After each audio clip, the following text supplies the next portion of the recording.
because we're going to be going back and rolling up our sleeves and part of the process. Thomas, your suggestion of broad policy recommendations, I think that should be a guiding light for the moment of an ad hoc committee if we're able to assemble one today. This process will be longer than these projects, but I think we can have a complementary input to the city processes and approaches to these project proposals in light of our what we're hearing, and it'll also be important going forward as we lay the layout, our road plan, our roadmap of where we're aiming for and how we're going to get there. So that said, are there any members here who would volunteer to join up with this committee? Cindy? Okay. Jennifer? I'm in. Linda? We're going to hit a quorum. Thomas and Chris? We're going to have to have a meeting. Yeah. Whole group. You're getting the whole group there, John. Okay, how many do I, Thomas, I have Sam and Chris. Take 6, theoretically. So I have Thomas, I have Sam, I have Cindy, I have Jennifer. It's like we might have Nancy, can you have more than a quorum on it? No, Just 6 then? so we can have 6. So let's raise hands so I see the 6 again, because I lost a name here. We put Ken on it. We have, I suck at thumb wrestling, so let's not get down to 1, that. 2, I don't want to be 3. the only one that doesn't offer. Okay. We have 1, 2, 3, 4, 5, 6. Sam, Chris, Thomas, Jennifer, Linda, and Cindy. And then the rest Then of, you're 7. I'm not on this committee. No. Okay.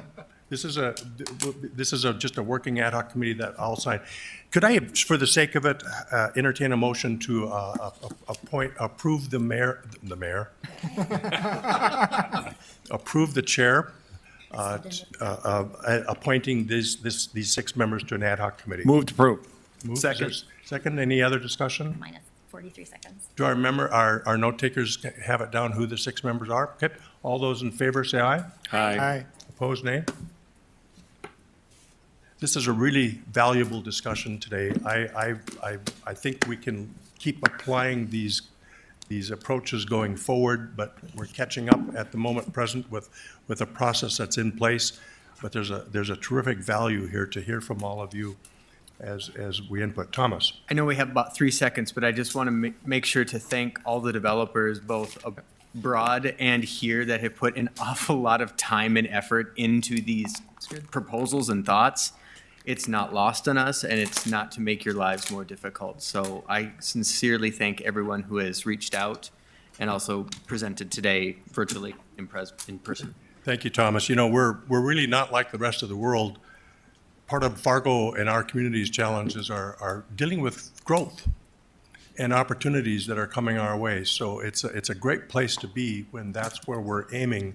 And we're not just dealing with horrible problems like so many parts of the world and so many other cities have. This is good stuff. Thank you all for participating today. The committee will meet again in 3 months, but the ad hoc committee will work with staff to get you going immediately. On that note, we stand adjourned. All right. Well, let's call the Fargo Public Library Board of Directors February meeting to, and if we can begin by approving, actually by seeing who's here first real quickly. So Carlos Hawley? Here. Kristen Schipper? Here. Jenna Reno? Amy Oren? Here. Carrie Peterson? And Rachel Steenholt? Are they on the phone or maybe? They were calling in. That's what they said. Okay. You have a quorum. Okay, so- so we will move ahead and we might hear from them soon. And then Scott Bollier here as well. So if we could first have a motion to approve the order of the agenda. I move to approve the order of the agenda. I'll second. All in favor? Aye. Those opposed? Hearing none, the order is approved, and we'll move to approval of the minutes for the January 18th meeting. Move to approve. Second. All in favor? Aye. Those opposed? Hearing none, that carries. And now we move to Megan and our staff report. The room got very quiet once we called it to Nobody order. wanted to Yeah. stay. That's kind of a bummer. Hello, you have my report or my written report in your packet. I'm just going to go over a few things. On the staffing side, Erin Gunderson has started as the new full-time LA3. She comes to us from the Breckenridge Library. The librarian 1 and collection development manager positions, as well as a part-time page position, are in the interview phase. And we have another position open, a full-time LA2 position at the Carlson branch, so that's a circulation lead. That posting closes Monday, February 21st. Tim will be talking about this later in the meeting, but staffing, especially for frontline positions, has been very tight lately. On the programming side, the Battle of the Books for kids starts at the end of this month. Right now, kids can suggest contenders to library staff. The top 8 books chosen by kids will go up against 8 books chosen by library staff. Each voting round will last 2 weeks, and people can vote either at the main library or on the library's website. This isn't in your report, but I wanted to mention that our chess club, which is open to all ages, has switched nights. They meet every Tuesday evening at the main library from 5:30 to 8:30. It's just kind of a drop-in, and all ability levels are welcome. Next Wednesday, February 25th, we're hosting a trivia event for teens and adults. We've been doing this about quarterly. The theme this time around is 90s television. That's at 7 p.m. and registration is encouraged but not required. On Saturday, February 25th, we're excited to welcome Larry Wobedy, North Dakota's Poet Laureate and a National Book Award finalist. He'll be running a writing workshop at the Carlson branch. This event did fill up really fast, but people can add their names to the waiting list on the library's online registration page, and we'll let people know if or when more spots open up. We're also having another silent reading party next month, this time at Wild Terra Cider on Sunday, March 6th. So the library encourages people to come out and read with others in public. The library provides snacks and is also there to check out books, suggest reading, and give out library cards. And the last thing I want to mention is there is an error in my written report. The Classics Book Club title for this month is actually The Daughter of Time by Josephine Tay. Man Plus is their book for next month. Great. Thank you. Any questions or comments?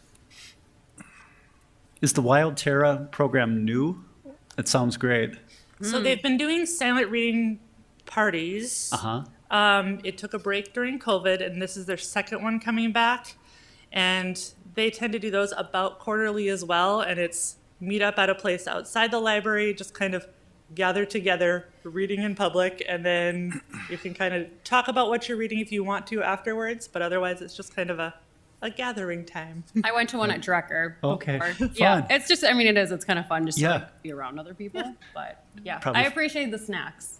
Yeah, I'd probably fall asleep while reading my book if I Yeah. had a beverage. Anyone else?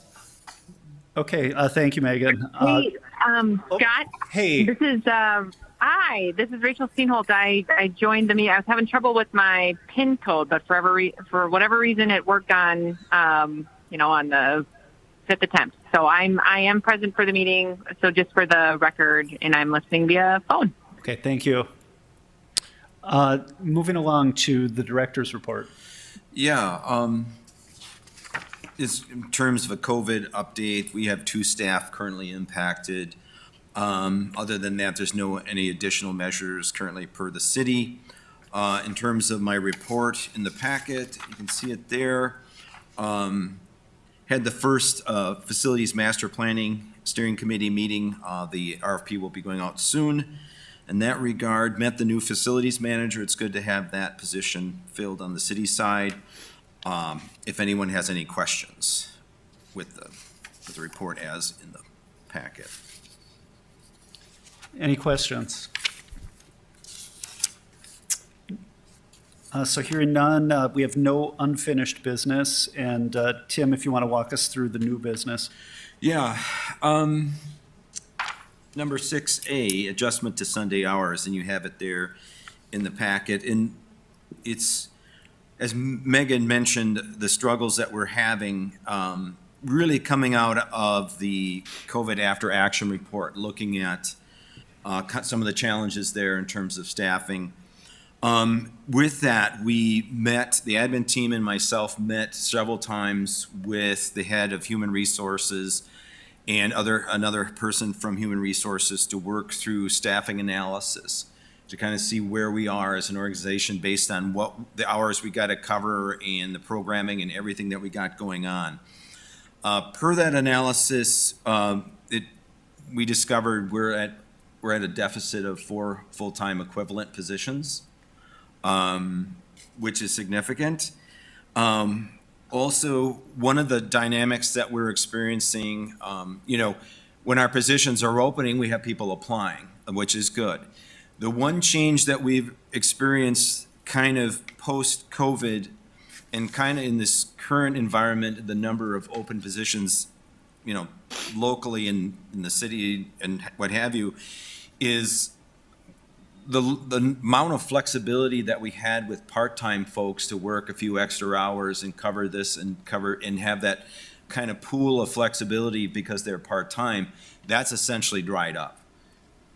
Folks have other responsibilities, they have other jobs, and so when we, the 20 hours we asked them for, we get the 20 hours, and that's pretty much it. And that's obvious something that I've been trying to work with a city since I got here in terms of part-time and that dynamic. So with that also,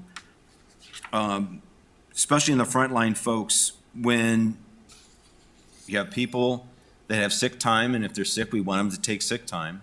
If they have accrued vacation, you gotta let them take vacation. Then with that situation, if unbeknownst we have a couple people out sick and additional, it runs into a real situation.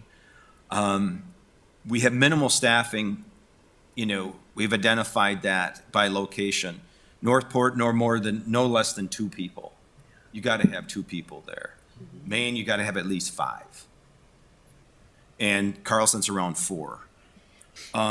We've had instances, we had one last night, because of illness and this and that, we had to close Northport at 5 because they would have been down to 1 person, and then we had troubles at Maine as well. Looking at this, I've been in contact with city administration per the memo there in the packet to kind of look at what we can do to get some movement to look at that 4 full-time equivalent that we'd like to fill. In the interim, to avoid the kind of situation that I mentioned in terms of Northport and Maine in closing hours, generally on a normal year, Sundays are closed by all locations between Memorial Day and Labor Day weekends. What I'd like to do in this less than optimum situation is essentially close the libraries on Sundays starting on March 6th, while we work with city administration in terms of the staffing gap that's been identified. Certainly, I've had that conversation with city admin. They're okay, certainly, but I think this body I want to get your approval for that before going ahead with that change. So I guess I'd open it up for questions if anyone has any questions. So I assume you're closed on Sundays in the summer just because it's a weekend and people go to the lake and things like that. Correct. But what do the numbers look like during the winter on Sundays? In terms of circulation, we did a look back day by hour, and we're open, it's the 5 hours. So you're averaging at, Northport's not open on Sundays, ever. In terms of Maine, in both Carlson, you're looking at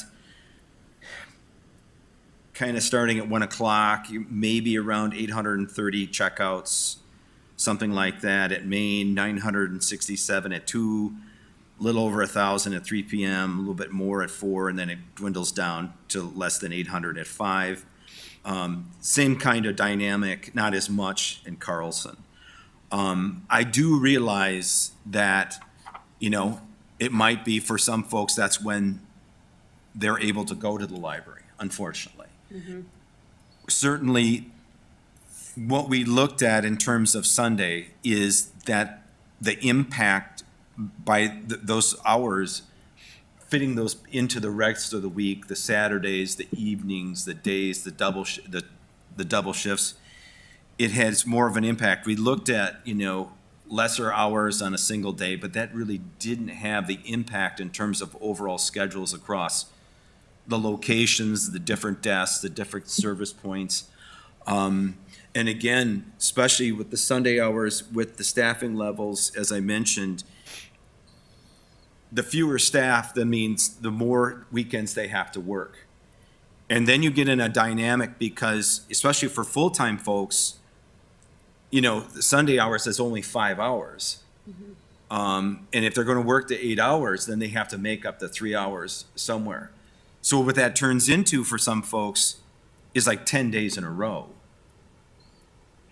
because they got to fill that 3 hours somewhere in the week. So while it's not optimal, but trying to find something that has, where there is some level of where we are closed on Sundays in a portion of the year. And that we find that impact on kind of building up the reserves of available staff hours through the rest of the work week. Sunday was the only really impactful. So it's Number. mostly about the staff rather than like the numbers of people. I'm just trying to think, for like Right. myself and my family on a cold weekend, the library is a place to go on a Sunday, when there's not school or kids that don't have the opportunity all the time during the week to go. But I guess I don't know how to solve that problem. It's just kind of hard that that's Right, an option for families for the weekend. yeah. What are the communities that are most impacted by this? I think it depends on the location. I think Carlson, it would come to some families to a certain degree. I think at Maine, it would be adults and college students to a certain degree in that regard. Certainly, and again, what I'm looking to do in the interim is obviously do whatever I can to fill those, to get support from the city to fill those positions, to get those FTEs. It's one of those things that I certainly in all the conversations, the after action report and all the the interviewing of staff across the departments and everything, we're also looking at kind of the cumulative effect of the last 2 years, where the library was certainly one of the most public-facing city departments, basically front line being open during the pandemic. I mean, the staff did a tremendous job. We never had a tremendous output, but the stress is real. And there's cumulative effects with that, certainly, that we're dealing with. What I worry about, if we don't do this to a certain degree, then through the course of the problems that were discussed in the memo and what have you, we're going to run into more situations that are unplanned closures. That, everybody's stretched out.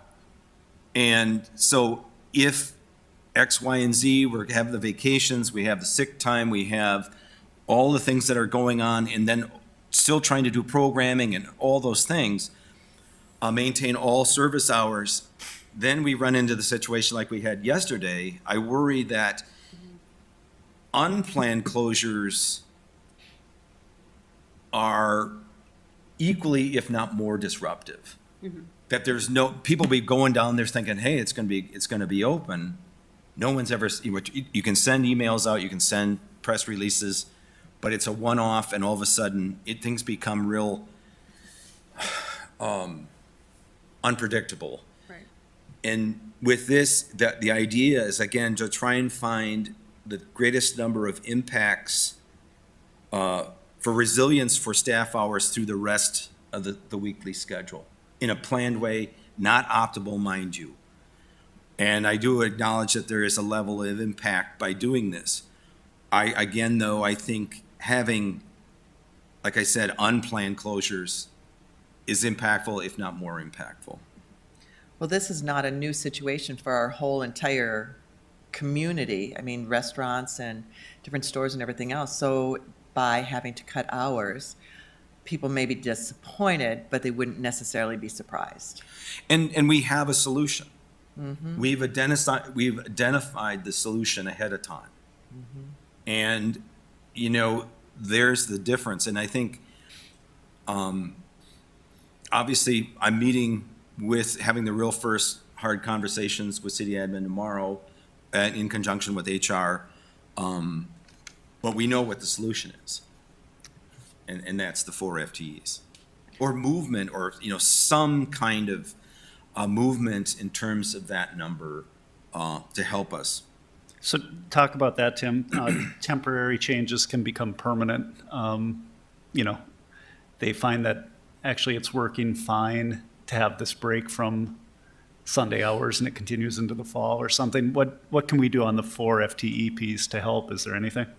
I think, you know, if the board would write a letter, you know, signed by the board in regards supporting the funding of the 4 FTEs, I think that would be important, with the idea that it is our mission to serve the community. We need the resources to do it. And we owe it to the staff that are on site, that, you know, stuck through the last 2 years and everything. That, you know, the staff, when every conversation with the admin team, it was, yes, we understand this is, we're not going to get just comfortable and we're not going to work on Sundays anymore. It's more of, we need the resources that have predictable hours through the work week. And the other stressor is, and you think about the staff and the demographics, you have young families, and from one week to the next, you don't know what your schedule is going to be, because it might say this is when you're going to work, or, you know, then you'll get there and it's like, well, so-and-so is out, so we need you to stick around. Well, they got young children, you know. So, yeah.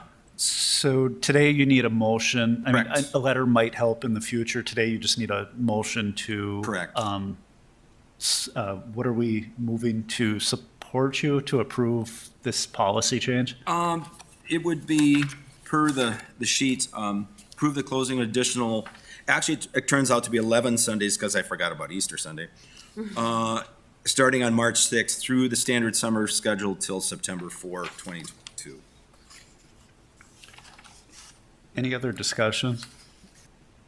So if we do a letter, like, how does that process work for us? It comes to me, I bring it to city administration, mayor's office, Okay. say, here's our real problem, here's, you know, and, you know, if we have a meeting, Scott could be present as well, be part of that conversation. Okay.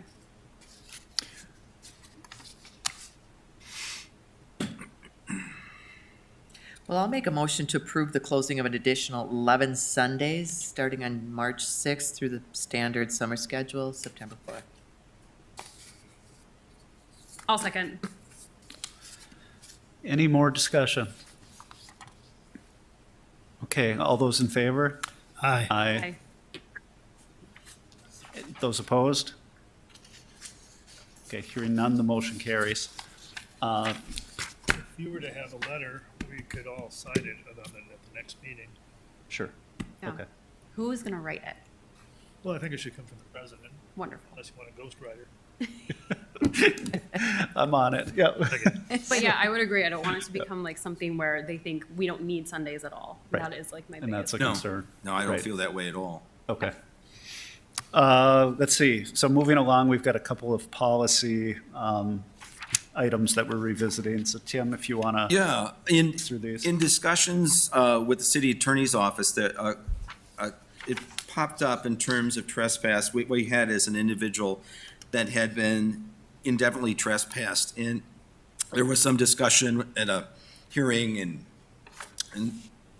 kind of went back and forth, and I was contacted by the attorney's office and just making sure, and through the process, it's basically finding language within our policies that support kind of the thoughts of the city's attorney's office in regards to this, and we certainly want to be on the right side of that as in terms of these policies. So what you see, just adjustments, additional language to the rules of conduct and the zero tolerance that reflect the wishes of the city attorney's office, and I'm certainly behind the language changes there.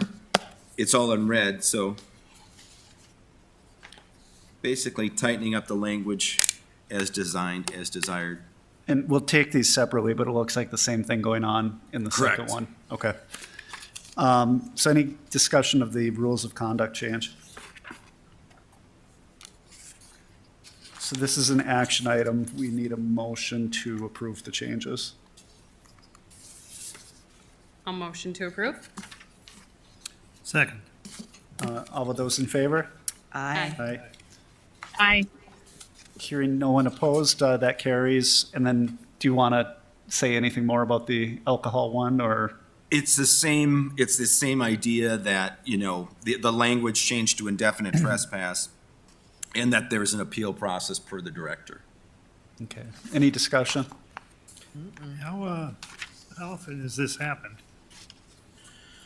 Well, as an urban library, as all urban libraries, it can happen on the time of year. It varies. I would say it can happen 4 to 5 times a month. Really? Yeah. Oh, okay, that's a lot more than I expected. Because, you know, trespass in public space is a little more complicated, right? As I say, in public space,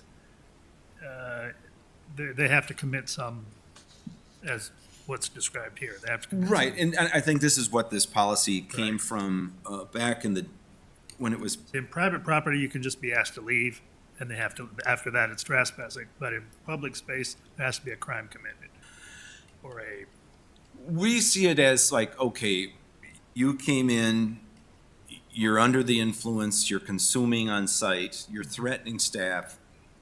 Yep. right. No, sorry. And it's for 2 years. And if there's an indefinite, see, we also went back and forth in terms of indefinite, in that we can have indefinite trespass. So there was some question there, and we got that clarified. Wow. Anything else? I'll make a motion to approve the draft zero tolerance policy. Second. All in favor? Aye. Aye. Aye. Aye. Nobody is opposed, so that carries too. And we are on to usage information and financials. Right, you see, looking at, that should say library use 2022 on the top there, but that's okay. You can see registered patrons. You can see the difference in terms of visits between January 22 and 21, when we were pretty much closed most of 21. So you can see the impacts there. Certainly the on-site programming compared to the virtual program was a little bit less, obviously. When the numbers kept on going up, we kind of drew back on on-site programming for a while. Volunteer hours, there's no comparison because we were closed. Certainly, internet sign-up, there's a big difference there, and the same reason. And electronics, slight difference there. Circulation, obviously, with being open compared to 21, that's significant. Significantly more to like 40, almost like 40, a little over 42% over last January. It'll be, I'm looking forward to seeing how this trends as it were in 19, when we start moving programming up to pre-COVID ways and see what that looks like. So right now, it's kind of an odd comparison to 21. Any questions?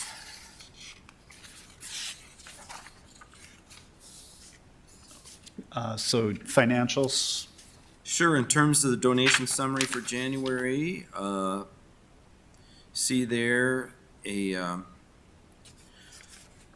very generous donations from patrons of $2,255 total.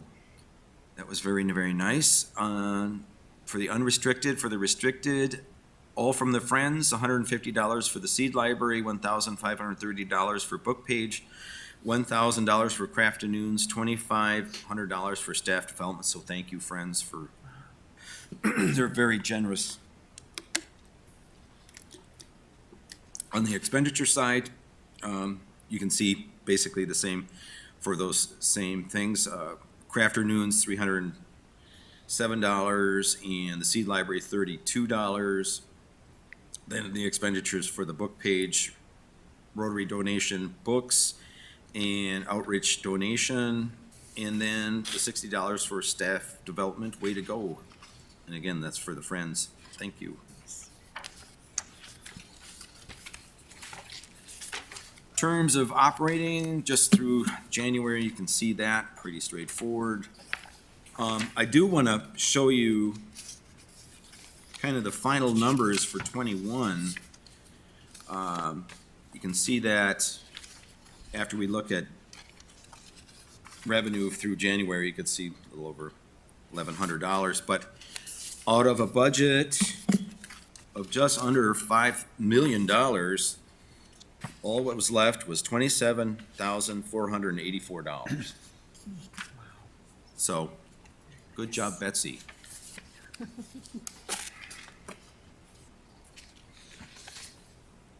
So that's the financials. You budgeted too much on electricity, it looks like, Tom. You know, that's a change. Well, we swapped out the lights, and so they've gotten a lot more efficient and a lot less expensive in terms of all their parts. So, thank good folks from B&G for that. Cool. Any questions?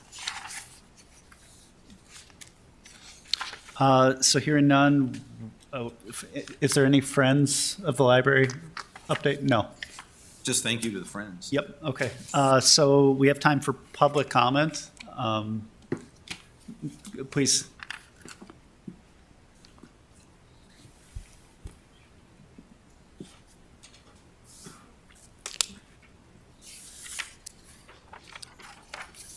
Yeah, I'm Christopher Cohn, resident of Fargo, and I want to talk about the Statement of Concern Committee. So less than a year ago, I did put in some statements of concern, or one, regarding 4 children's books, which I consider racist. What all that brought up, I was asked at the Statement of Concern Committee that decided this, who is to decide what material should remain in the library and what should be removed? As if no one may decide, or no one alone may decide. Well, after the meeting, I looked more closely at library policies. Well, it turns out city library staff make that decision every day. The city has told me the library weeds out tens of thousands of materials every year. And when they do that, they do not record a reason for why they do it.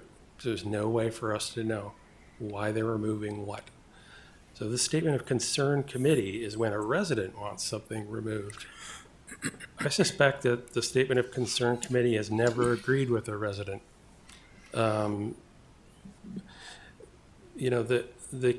material can be weeded out for being out of date information. So I think that can apply to technical information, or it could apply to social issues.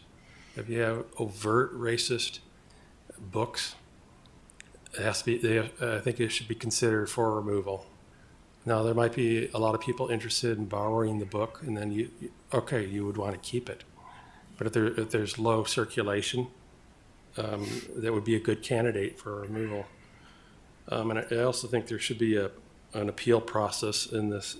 Otherwise, the Statement of Concern Committee can just push something through. It encourages them to just push something through because they know there'll never be any way to question what they did. Also, I really think there should be community members on that committee. I've stated that before. But this is a new leadership now here, and we have a couple new committee members. So I'll state it again, we might have different members of the public. But so far, that committee, Statement of Concern Committee, only has library staff on it. Thank you. Thank you. Let's see.